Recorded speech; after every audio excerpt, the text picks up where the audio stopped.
What's up, folks? We're back again. It's Yu-Gi-Oh! Done right. Today, it's not really much of a pack opening, I should say, but I just wanted to show you guys some of the stuff that I do have, because I thought it'd be kind of cool to check out some of the older kind of cards that's not in, like, Tactical Masters or any of the Legendary Duelist sets or anything like that. And nothing in, like, any of the newer sets. But at the same time, we do have, like, a few cards that are part of those newer sets. Something like from Brothers of Legend or Duelists from the Deep or the new Dual Terminal cards from Hidden Arsenal, stuff like that, But anyways, let's get right into it. I did want to start off with showing the Astral Language number 17 Leviathan Dragon. At least I want to say it's number 17. And the Starlight rarity, which I think was actually my first Starlight that I've ever actually collected, which I actually pulled. And I actually pulled it out of the very first Brothers, or whatever that set is. I can't remember what the name of it is at the top of my head. Or Brothers of Legend, I think it's called. But yeah, I want you guys to get a closer look at that. There we go. Yes, sir. But you can't tell me that's not nice looking. That is a Starlight.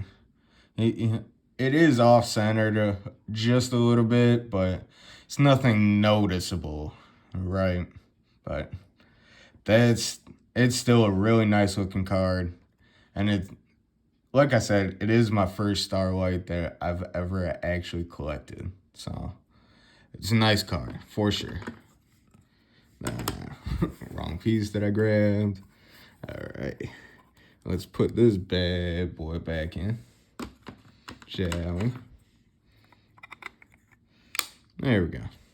All right. Next card. My first ever actual Ghost Rare that I've pulled, number 101 Silent Honor Arc, which is from the Duelists of the Deep, which is one of those legendary duelist sets, I believe. And it's, like I said, my first ever Ghost Rare that I've pulled. It says here, you can detach 2 materials from this card, then target 1 special summon monster your opponent controls in a face-up attack position. Attach it to this card as material. You can only use this effect of number 101 Silent Honor Arc once per turn. If this face-up card on the field would be destroyed by battle or card effect, you can detach 1 monster or 1 material from this card instead. So it's pretty much detach a card and it doesn't get destroyed in battle. Pretty much. But it's a nice looking card. There's not really anything noticeable on it damage-wise. Corners are looking really good. I like to try to keep my cards. This is just personal preference, but any kind of card that I get like this, like any kind of Ghost Rare or Starlight, like the Leviathan Dragon, I like to try to sleeve it, my fault. Sleeve it and pretty much put it in a protective case right off rip, like right after I open it and whatnot. But that's just me. Some other people are different, but yeah. Anyways, next, I ended up pulling these out of those Walmart mystery graded cards. It's 2 of the 2010 Legendary Collection Obelisk, the Tormentors. Honestly, I'm pretty sure they're not really worth all that much because, mystery packs have never really been that much in value, but I don't know.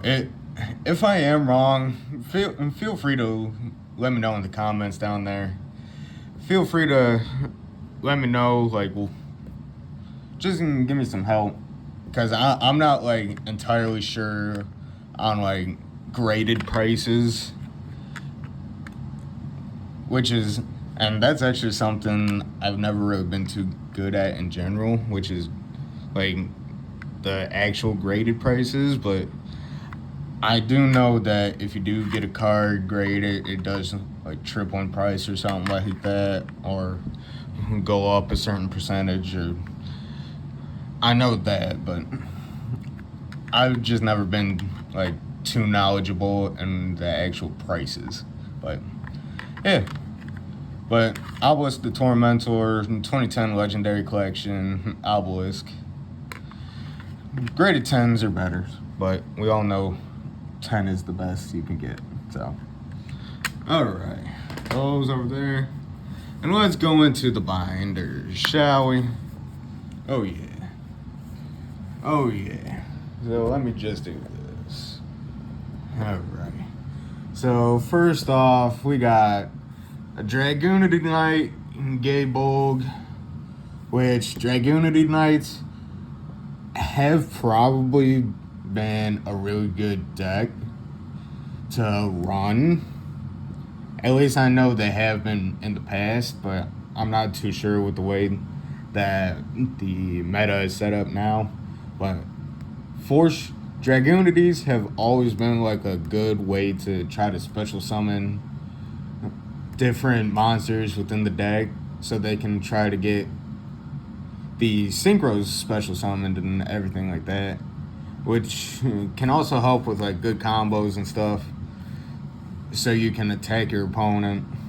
And there are some other Dragoonity cards that are actually helpful with raising their attacks. Like, as you can see, the Gaybolg is only 2,000 attack, but it's not bad. But yeah. And then see, it says 1 Dragon Tuner plus 1 non-tuner winged beast monsters. And then the effect is once per battle, if this card battles during the damage step quick. Alright, let me start that over. My fault. Once per battle, if this card battles during the damage step quick effect, you can banish 1 winged beast monster from your grave, and this card gains that monster's original attack until the end of this turn. So see, and they do help with raising each other's attacks, so that way they're not too stomped out, but it does help get the job done. So I'm not gonna lie to you guys. All right, and then next up, we got one of the Blue Eyes White Dragons. This is a classic. One of the classic cards right there. And I ended up pulling this guy out of the Hidden Arsenal Chapter 1 set. And I did actually pull this one and the Blue Eyes and another box that I had, but I ended up selling those copies, and so I no longer have those. But I do have this copy with me, so. And then we got the Borderland Dragon. I do actually have 3 copies of this guy, but I can't remember exactly which set it was from. I think it was from the Hidden Arsenal as well, but I'm not entirely too sure. But Borderland Dragon's not a bad card in itself either, if you know how to like use it and whatnot. But that goes for a lot of other cards as well, because if you know how to use the cards, then you can make really good combos and everything of the sorts. But I'm sure you guys already know that, so. But anyways, on to the next. We got anti-magic arrows. That's a pretty decent spell card, if you could say. Because the effect says, at the start of the battle phase, for the rest of this turn, after this card resolves, spell and trap cards and their effects cannot be activated. Cards and effects cannot be activated in response to this card's activation, which can help out a lot. Because we all know that traps and spells are well utilized in the game today. Ooh. Alright. But yeah, it's a good spell card. And then we have one of the Gaia cards. I can't remember the exact name of this one, but I ended up actually pulling this one out of the Legend of Blue Eyes Korean booster set that I ended up posting a little video about. Same thing with Dark Magician here. You can't tell me these aren't nice looking cards though. For real. I honestly like this Gaia card a little bit more than I do the Dark Magician. But the Dark Magician is an OG card. So they both get points from me. Because they do look nice. Real nice. And then these two I ended up pulling out of that same Legend of Blue Eyes Korean pack as well. Which we got Swords of Revealing Light. And I want to say that's Man-Eater Bug. Because y'all remember Weevil was the one who utilized the bug deck.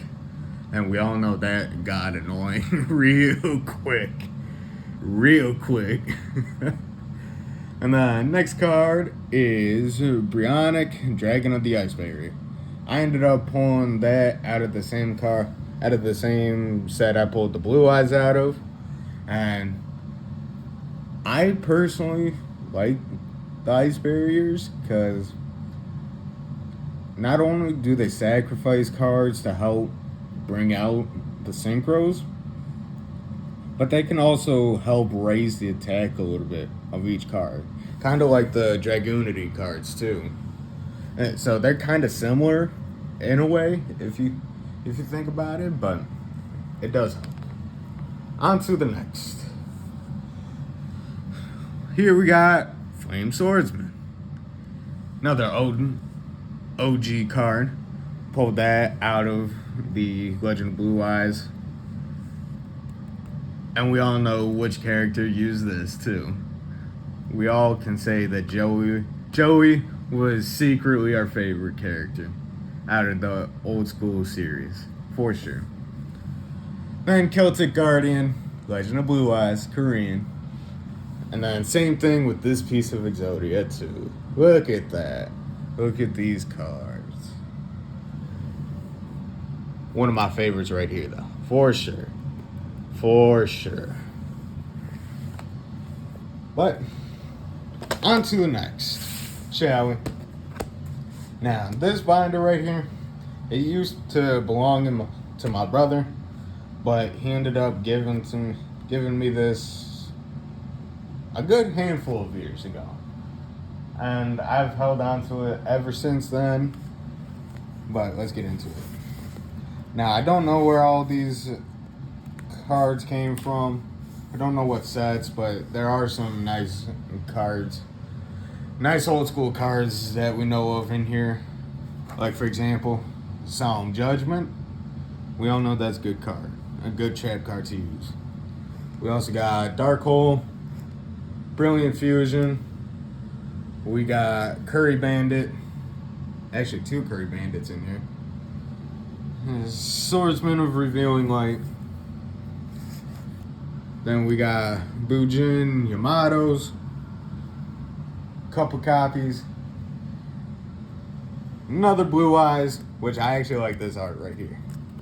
One of the alternative arts there. And we also got a Satellar Knight. Ooh. We got a bunch of different number cards. We got Fire Fist, Obelisk, Totem. But I'm not gonna lie, Obelisk is probably one of my favorite Egyptian gods. I'm not gonna lie. Nah, We got Majesty card, Neo Galaxy Eyes, Time Space Trap Hole, Odd Eyes, Forbidden Scriptures. There are one or two cards that I put in here. I think Black Rose Dragon was one of the cards that I put in here, along with Odd Eyes, but I want to say my brother did. But I think I put this one in here. We got number 56, Masked Hero. We got a Silent Wabi. We got a Luster Pendulum, the Draco Slayer. There's honestly a lot of cards in here that are pretty nice. Then we got Noble Knight Artorigus, which is a card I put in here. We got Dragon Ruler of Storms, Tempest, and Redox, which are cards I know I put in here. We got Infernoid Tierra. And then all the way to the back.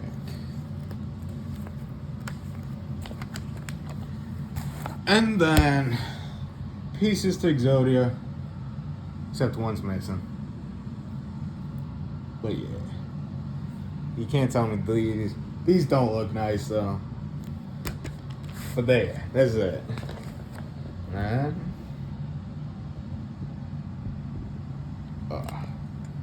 There we go. And then I'm just going to be showing off a couple of these cards here. Don't want to go too crazy into it, because a lot of them are just repeats. Alright. And Fireballs, I think that's called.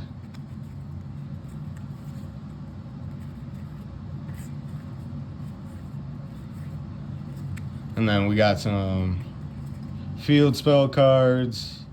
Fairy Angel, I think this is called. It's one of T's cards, I want to say. Taya's cards. Taya, whatever you want to call her.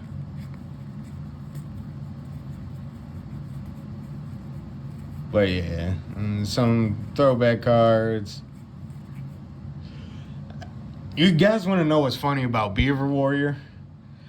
I ended up finding out that the card's real name was Luis. Yes, Luis. Which I thought was just funny as all hell. Luis! But yeah, Beaver Warrior, Luis, whichever you guys want to call him. Me personally, I might call him Luis, but yeah. Nah, I want to say this is called Poison Fang? Maybe? I don't know. Skull Servant. Or no, Petite Angel. That's it. Petite Angel. And then Skull Bird, I think. Poison Fang. And yeah, I know I ended up pulling one or two Giant Soldiers of Stone from this too, but I can't remember.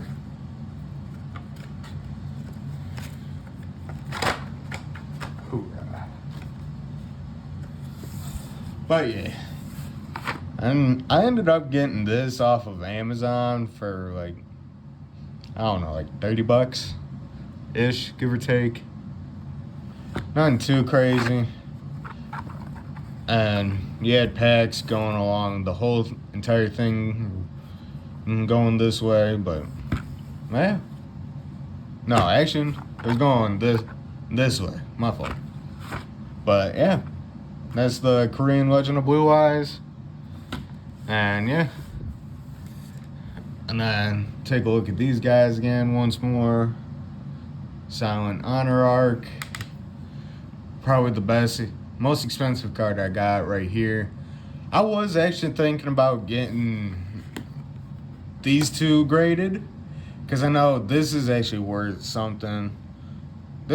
I know this for sure And it keeps going between like 60 to 80 bucks right there. And I think this is going anywhere between like 25 to like $33, I believe. Anywhere between those two. And yeah. And then